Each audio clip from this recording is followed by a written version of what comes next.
नमस्ते दोस्तों, मैं डॉक्टर योगेश जोशी आपका विजडम फाइनेंशियल एजुकेशन में फिर से एक बार स्वागत करता हूँ। और जैसे कि हम लोग ट्रेडिंग व्यू, ये जो ऑनलाइन प्लेटफॉर्म है जिस पे हम शेयर मार्केट का एनालिसिस और स्टडी करते हैं, तो वो ट्रेडिंग व्यू का प्लेटफॉर्म हम लोग सीख रहे हैं। अभी तक हम 3 एपिसोड बना चुके हैं। पिछले एपिसोड में हमने ट्रेंड लाइन, जो सबसे इम्पोर्टेंट पार्ट है, वो कैसे प्लॉट करते हैं, उसका क्या इंपॉर्टेंस है, उसके एप्लीकेशंस क्या है, वो सारी चीज़ें हमने बहुत विस्तार से देखी है। तो आज हम इस जर्नी को आगे बढ़ाते हुए जा रहे। तो विजडम फाइनेंशियल एजुकेशन हमेशा चाहता है कि आप लोग शेयर मार्केट अच्छे से पढ़ें, उससे डरने वाली कोई बात नहीं। जिस वे में हम लोग, मैं और डॉक्टर किरण गीते, जिस तरीके से विजडम फाइनेंशियल एजुकेशन में ये सारी चीज़ें सिखाते हैं, आपको मार्केट बहुत आसान लगने लगेगा। और मार्केट में निगेटिव चीज़ें भी होती है, पॉजिटिव चीज़ें भी होती है। पॉजिटिव चीज़ों को कैसे यूज़ करके हमारे लिए एप्लीकेशन में लेना है, हम लोग इस पर ज़्यादा फोकस करते हैं। तो लॉन्ग टर्म इन्वेस्टमेंट हमारा मेन इंटेंशन, आप लोग अपना अच्छा पोर्टफोलियो बनाएं और लॉन्ग टर्म के लिए अपना फ्यूचर सिक्योर करें, ये हमारा मेन इंटेंशन है। तो शुरू करते कि जैसे मैंने बताया कि लास्ट वीडियो में हमने जो लेफ्ट साइड का कॉर्नर है उसमें ट्रेंड लाइन के बारे में देखा। तो ट्रेंड लाइन से आगे बढ़ते हुए उसके आगे है रे लाइन। तो रे लाइन है, लेकिन रे लाइन के बहुत ज़्यादा इम्पोर्टेंस या बहुत हम लोग प्रैक्टिकली यूज़ नहीं करते। रे लाइन के बाद आता है extended line, information line, horizontal line. Yes, horizontal line is very useful. तो जो लेवल पे हमको प्लॉट करना है, जैसे अभी मेरे सामने ये जो चार्ट दिख रहा है, इस चार्ट पे मुझे कोई लेवल मार्क करनी है, तो वो लेवल मार्क करने के लिए मुझे हॉरिजॉन्टल लाइन का प्रयोग करना पड़ता है। और जैसे मैं चाह रहा हूँ कि ये जो 4000 लेवल है, यहाँ पे एक पुराना पीक दिख रहा है, यहाँ पे मार्केट ने एक हाई लगाया था, उस हाई को मुझे मार्क करना है, क्योंकि आपको पता है कि इस तरह के हाई सपोर्ट रेजिस्टेंस का काम करते, तो मुझे वो लेवल मार्क करना है। तो जैसे मैंने वो लेवल मार्क किया और हॉरिजॉन्टल लाइन को टच किया, तो देखिए दोस्तों, यहाँ पे एक हॉरिजॉन्टल लाइन आ गया और ये लेवल मार्क हो गया। तो मैं चाहता हूँ कि एक और हॉरिजॉन्टल लाइन मार्क करूँ, तो मैं एक टॉप पे कर रहा हूँ हॉरिजॉन्टल लाइन। तो इस तरह से आप हॉरिजॉन्टल लाइन मार्क कर सकते हैं। इसको ऊपर नीचे आपको जैसी मर्जी उसको आप सेट कर सकते हैं। उसके बाद ये जो लाइन है, इसका डबल क्लिक करके आप सेटिंग में जब जाओगे, तो जैसे इसका ब्लू कलर दिख रहा है, आप इसका कलर भी चेंज कर सकते हो। जैसे देखिए, मैंने अभी रेड कर दिया। आप अगर चाहो तो इस लाइन का थिकनेस भी चेंज कर सकते हैं। मुझे थोड़ा मोटा लाइन चाहिए तो मैंने मोटा कर दिया, थोड़ा छोटा लाइन चाहिए तो छोटा कर दिया, मुझे अगर डॉटेड लाइन चाहिए तो डॉटेड लाइन कर दिया। अगर मैं चाह रहा हूँ कि ये कंटिन्यूस लाइन रहे, तो मैं कंटिन्यूस लाइन में भी ले सकता हूँ। अगर मैं चाह रहा हूँ कि ये लाइन थोड़ा सा फेंट हो जाए, तो ये देखिए, मुझे यहाँ पे ओपेसिटी का ऑप्शन दिया, जिसमें मैं इसको कम ज़्यादा फेंट और डार्क कर सकता हूँ। ये देखिए, मेरे पास कम से कम 100 कलर के ऑप्शन है। इन कलर के ऑप्शन में मैं इस लाइन को, जो मेरा फेवरेट कलर रहेगा, उस कलर से इसको यूज़ कर सकता हूँ। तो हॉरिजॉन्टल लाइन क्या होगा, आपके support resistance demand supply zone mark करने के लिए, और आपके डिफरेंट टाइप ऑफ जो पैटर्न्स रहते हैं, उस पैटर्न्स को मार्क करने के लिए हम लोग हॉरिजॉन्टल लाइन का यूज़ करते हैं। हॉरिजॉन्टल लाइन के बाद आती है हॉरिजॉन्टल रे। तो हॉरिजॉन्टल रे और हॉरिजॉन्टल लाइन में फ़र्क क्या है कि आप जब हॉरिजॉन्टल लाइन प्लॉट करते हैं, तो उस पॉइंट से लेफ्ट और राइट दोनों तरफ ये लाइन एक्सटेंड होती है। लेकिन आप जब हॉरिजॉन्टल रे को टच करोगे, तो जहाँ से मैं उसको प्लॉट करना है, उस पॉइंट से लेके राइट में वो एक्सटेंड करती है।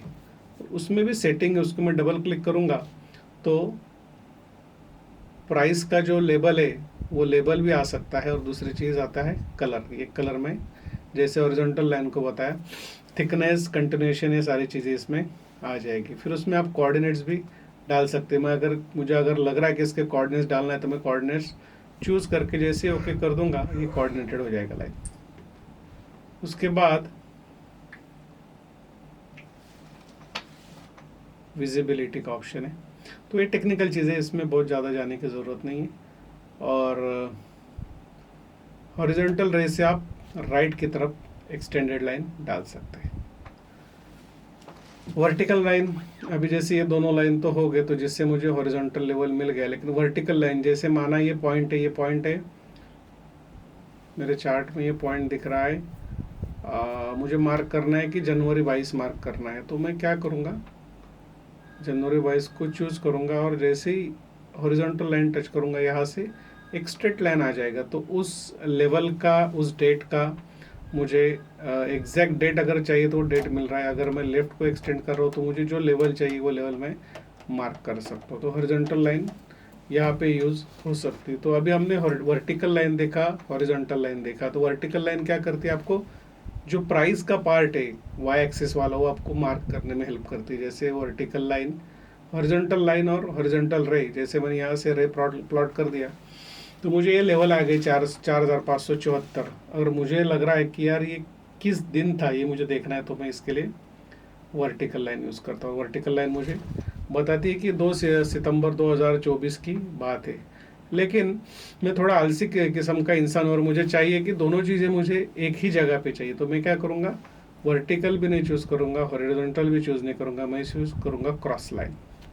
क्रॉस लाइन को चूज़ कर दिया, उस पॉइंट पे मैं जैसे ही मार्क करता हूँ तो देखिए मेरे पास वो लेवल भी आ गया और टाइम भी आ गया, मतलब वो डेट भी आ गया। तो दोनों चीज़ें क्रॉस लाइन आपको हेल्प करती है, इसमें ज़्यादा एक्यूरेसी मिल पाती है हमको। तो हमने हॉरिजॉन्टल लाइन, हॉरिजॉन्टल रे, वर्टिकल लाइन, क्रॉस लाइन, ये सारी चीज़ें हमने देख ली। अभी एक और पार्ट है जो हमारे लिए इम्पोर्टेंट, उसको बोला जाता है पैरेलल चैनल। तो पैरेलल चैनल क्या होता है, देखिए जैसे मुझे अभी इस स्टॉक का शेयर मार्केट में एक चीज़ होती है, हर स्टॉक का एक पिक्युलर कैरेक्टरिस्टिक होता है, हर इंडस्ट्री का, हर सेक्टर का एक पिक्युलर कैरेक्टरिस्टिक होता है और हर कंपनी का एक अपना एक सिस्टम रहता है। तो उस सिस्टम के हिसाब से जनरली ये बोला जाता है कि जो फंडामेंटली अच्छे स्टॉक के, जो ब्लू चिप्स है, वो एक चैनल में मूव करते हैं। एक अच्छा टाइम फ्रेम ले लोगे, जैसे अभी यहाँ पे मैं आपको दिखाना चाहूँगा कि मैंने अगर ये देखिए टाइम फ्रेम वाला चीज़ मैं यूज़ कर रहा हूँ और यहाँ पे मैं मंथली टाइम फ्रेम पे अगर ये चार्ट शिफ्ट कर दूंगा तो मुझे अगर मार्क करना है कि ये स्टॉक किसी ट्रेंड लाइन को फॉलो कर रहा है क्या, ये अगर मुझे देखना है तो मैं क्या करूँगा, इस स्टॉक को पहले अपने टाइम फ्रेम पे ले लूँगा और उस टाइम फ्रेम पे लेने के बाद मैं ये ट्राई करूँगा कि एक ऐसी लाइन प्लॉट करूँ जहाँ से मुझे उस लाइन पे मैक्सिमम कोऑर्डिनेट्स या ये जो चार्ट है उसके लोअर पॉइंट्स अगर एक लाइन में मिल रहा है तो मेरे लिए बहुत खुशी की बात होगी कि क्योंकि वहाँ से एक चैनल फॉर्म हो सकता है। तो मैंने देखने का ट्राई किया यहाँ से, तो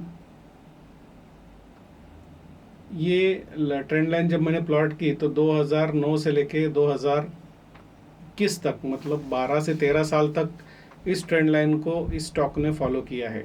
लेकिन दोस्तों ये जो ट्रेंड लाइन है हमेशा एक ही ट्रेंड लाइन नहीं रहती, स्टॉक कई बार ट्रेंड लाइन चेंज कर सकता है, मेन चैनल को कनेक्ट करके सेकेंडरी चैनल भी अपने साथ फॉर्म करता है। लेकिन अभी जैसे मैंने ये लाइन प्लॉट कर दी और मैं आपको सिखा रहा हूँ पैरेलल चैनल, तो इस पॉइंट को मैं क्लिक करके जैसे ऊपर खींच लूँगा, ये देखिए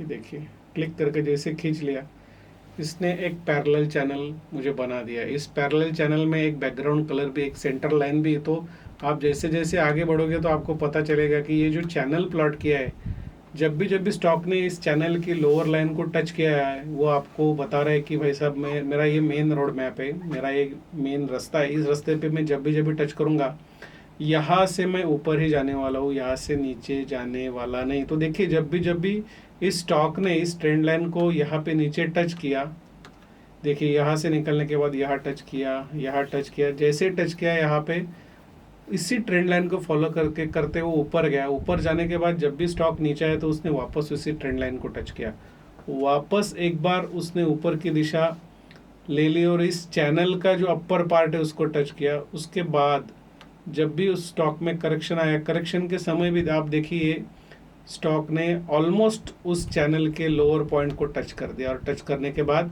फिर ये स्टॉक काफ़ी प्रोग्रेसिव हो गया और प्रोग्रेसिव होने के बाद स्टॉक ने क्या किया, एक नया चैनल बना दिया। तो अभी ये जो स्टॉक है ये इस मेन चैनल के ऊपर ट्रेंड कर रहा है। तो हो सकता है कि ये अपना एक नया चैनल बना दे यहाँ से और उसको भी हम लोग अपना प्लॉट कर सकते हैं और उसके बाद अपना एनालिसिस उस हिसाब से जाएगा।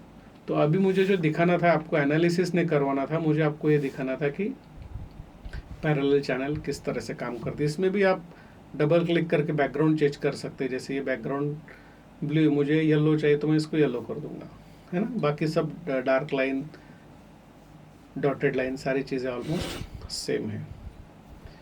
इसके बाद ये पार्ट तो हमने अभी ख़त्म कर दिया। इसके आगे वाला जो पार्ट है, ABCD pattern, cipher pattern, head and shoulder, तो ये जो सारे आगे आने वाले जो कॉम्प्लेक्स चीज़ें, डिफ़िकल्ट चीज़ें या एडवांस चीज़ें, ट्रायंगल पैटर्न, 3 ड्राइव्स पैटर्न। दूसरी एक चीज़ होती है जिसको बोला जाता है इलियट वेव, जिसमें इलियट इम्पल्स, जिसमें 1 2 3 4 5 दिखाया जाता है। तो उसका भी एक शॉर्ट में आपको मैं बता देता हूँ। ये देखिए आप, इलियट है तो इलियट का जो पैटर्न रहता है 1 2 3 4 और 5, तो ये वेव्स इस तरह से कनेक्ट होती है। तो इलियट में एक इम्पल्स होता है जो 1 2 3 4 5 6 1 2 3 4 5 होता है, और करेक्शन होता है जिसको ABC बोला जाता है। तो ये सारी की सारी चीज़ें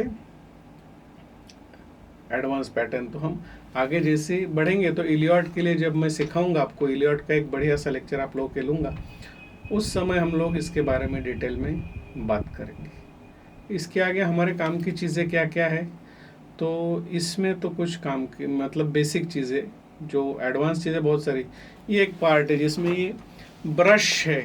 ये ब्रश का क्या काम है, जैसे मुझे कोई चीज़ आपको दिखानी, कोई पैटर्न दिखाना है, जैसे यहाँ पे मुझे एक पैटर्न नज़र आ रहा है, वो पैटर्न आपको दिखाना है, तो उस पैटर्न के लिए मैं क्या करूँगा,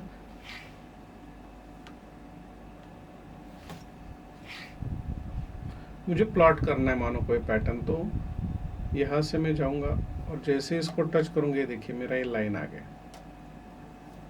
जैसे मुझे आपको एक ड्रॉ करके मैंने कब दिखाया, है ना, ये चीज़ मुझे ड्रॉ करनी थी, ये मैंने आपको ड्रॉ करके दिखा दिया। अगर मुझे कुछ और प्लॉट करना है, जैसे कहीं पे मैं देख रहा हूँ और मुझे लग रहा है कि हेड एंड शोल्डर पैटर्न है, तो हेड एंड शोल्डर ड्रॉ करने के लिए मैं क्या करूँगा, इसको टच करूँगा, ये देखिए ये हो गया हेड एंड शोल्डर।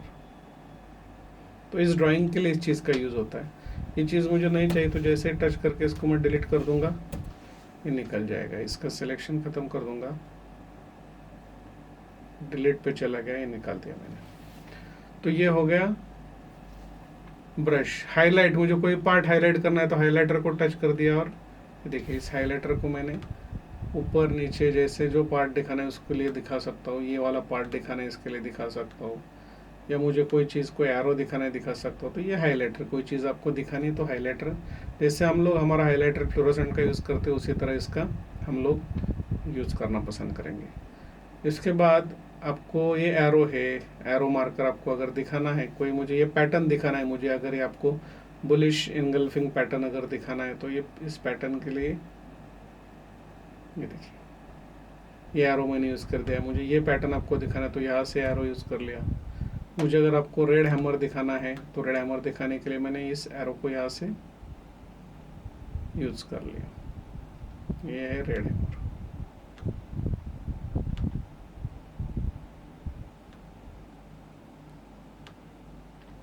ओके, जैसे ये एरो यूज़ किया उसी तरह हम लोग ये दूसरा भी एरो यूज़ कर सकते हैं। मुझे अगर शार्प थिन एरो चाहिए तो इसका मैं यूज़ कर सकता हूँ। सेम चीज़ है, इसमें बहुत अलग कोई चीज़ें नहीं है। इसके बाद मुझे अप डाउन एरो दिखाना है तो सेम तरीके से मैं एरो को अप डाउन दिखा सकता हूँ। ये देखो, ये अप वाला एरो है, ये डाउन वाला एरो है।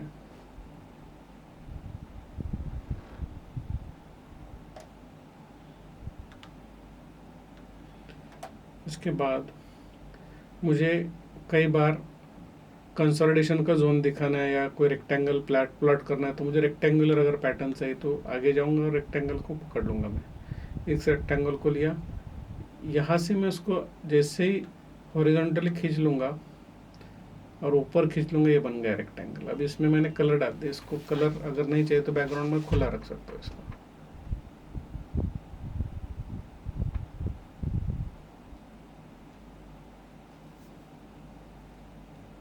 इसकी बॉर्डर चाहिए मुझे, जिस कलर के बॉर्डर चाहिए बॉर्डर में ले सकता हूँ। ज़्यादा डार्क हो गया, इसको फेंट करना है तो फेंट भी कर सकता हूँ। तो ये हो गया हमारा रेक्टेंगल पैटर्न। और रेक्टेंगल पैटर्न कई बार ब्रेकआउट के लिए या कई बार हमको कोई इंपॉर्टेंट पार्ट दिखाना है, उसके लिए रेक्टेंगल का हम लोग यूज़ करते हैं। इसके बाद आगे बढ़ते हुए फिर सर्कल है, ये पाथ, मुझे किसी स्टॉक का पाथ दिखाना है तो ये पाथ मैं यूज़ करता हूँ।